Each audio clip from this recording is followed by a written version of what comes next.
자, 반갑습니다. 유튜브 동글입니다. 오늘은 제가 여러분들에게 제 생각을 하나씩 좀 공유해 보려고 해요.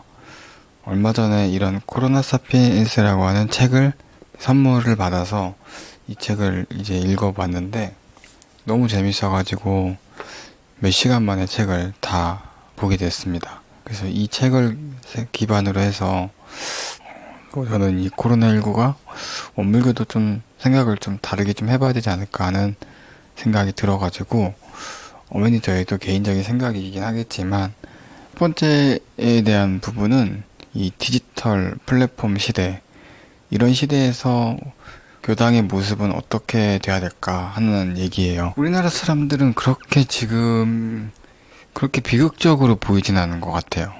왜냐하면 제가 공원에 나가 보니까 사회적 거리를 둘 정도보다 더 많이 사람들이 많은 거예요.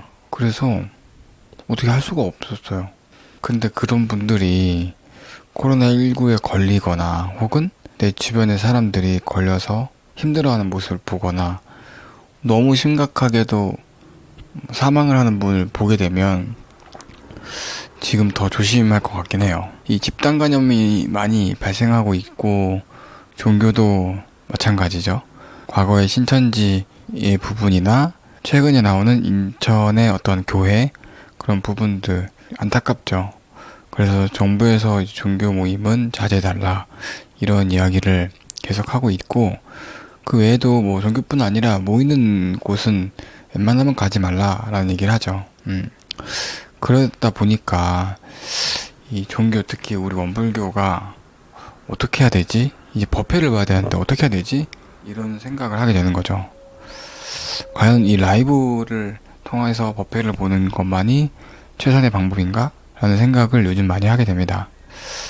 그렇다고 해서 교당에 나오지 않고 라이브를 이제 보는 게 어떤 감동이 있을까? 어떠한 감흥이 있을까? 저는 아직 잘은 모르겠습니다. 분명히 교당에 와서 그 기분을 느끼고 기운을 느끼고 같이 하는 것과는 엄청난 차이가 있겠죠. 그래서 오늘은 또 이런 자료가 있더라고요. 그 포스트 코로나 이제 19 이 뉴 노멀 시대의 산업 전략의 데이터에 기반한 그러한 자료가 있어요. 이게 뭐냐면 정부가 앞으로 우리나라가 어떠한 산업으로 발전될 것이며 어떠한 것들은 되게 하락할 것이다. 이런 리포트죠. 그걸 가지고 원불교는 어떻게 가야 될까 하는 부분을 조금 더 이야기를 해보려고 합니다. 즉 이 비대면 사회, 즉 언택트 사회죠.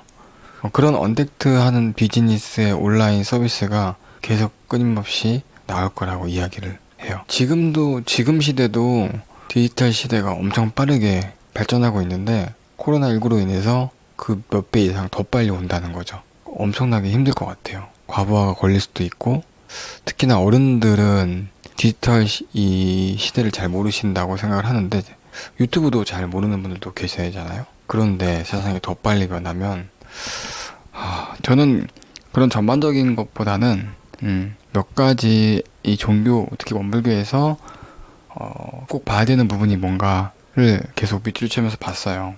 첫 번째는 이 부분이더라고요. 이 IT 기술을 활용한 디지털 컨텐츠 산업이 굉장히 강세한다 라는 얘기가 있더라고요. 예를 들어서 온라인 동영상이나 뭐 게임이나 뭐 웹툰 뭐 이런 것들을 말하는 것 같아요. 왜냐하면 이제 앞으로는 영화관도 잘 가지 않을 거고 공연장 뿐만 아니라 뭐 운동하는 시설도 되게 조심스럽고 종교시설은 당연히 기피 대상이 될 수가 있어요. 그것은 곧 내가 혼자 즐길 수 있는 그런 온라인 컨텐츠 시장을 더 찾게 되고 또 온라인 스트리밍을 통해서 사람들이 들어오기 때문에 그 시장이 굉장히 발전할 거라는 거죠. 이게 진짜 진정한 욜로의 시대가 오지 않는가 생각이 들어집니다. 또 두 번째는 원격 진료 서비스가 확대된다.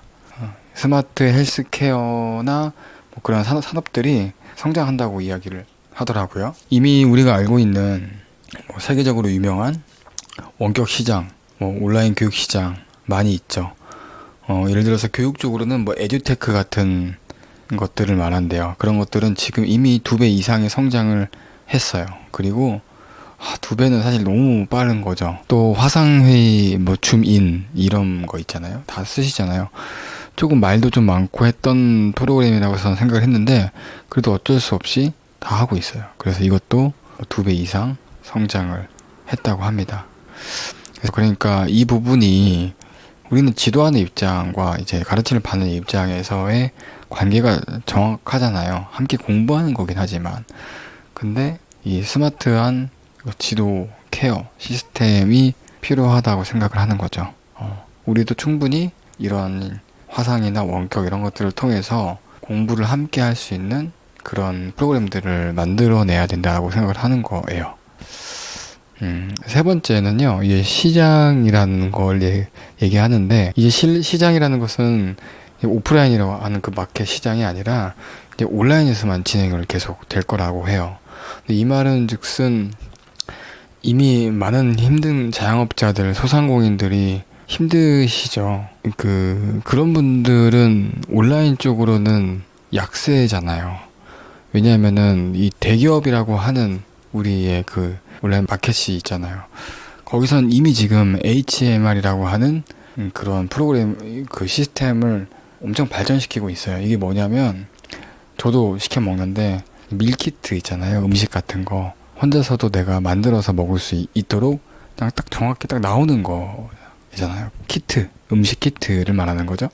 그러니까 내가 원하는 음식점의 메뉴를 그냥 그대로 갖고 와서 집에서 간단히 해 먹으면 똑같은 맛을 낼 수 있는 거죠. 근데 이게 소상공인들의 직접 할 수가 없는 거예요.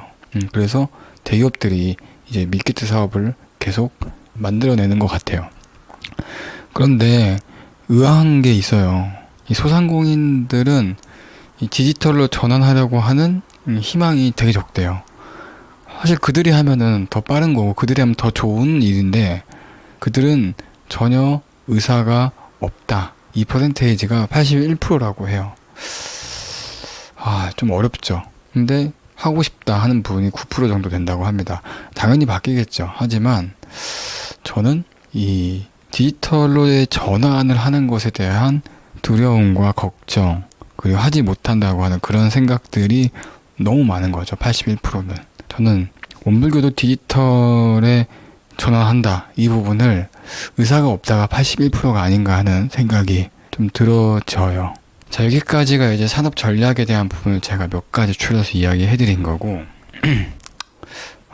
사실 제 생각을 좀 더 많이 이제 들어가서 이야기한 거예요. 그리고 좀 더 제 생각을 말씀드리면, 현재까지 진행했던 그 교단 교화 시스템을 통해서 우리가 몇 년, 10년, 20년 전에 보다 지금 얼마나 교화가 발전을 했는가 라는 의문을 제시할 수 있을 것 같아요.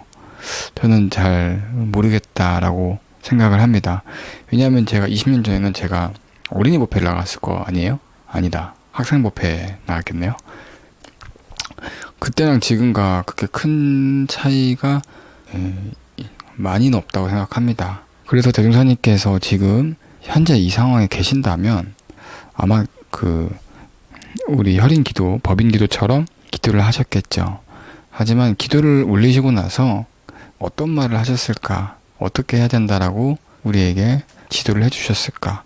이 부분을 한번 깊이 고민하게 되고 너무너무 궁금한 것 같습니다. 오늘은 이 디지털 플랫폼 교당의 모습은 어떻게 변해야 될 것인가에 대한 부분을 가지고 제 생각을 한번 밤에 나누어 보았습니다.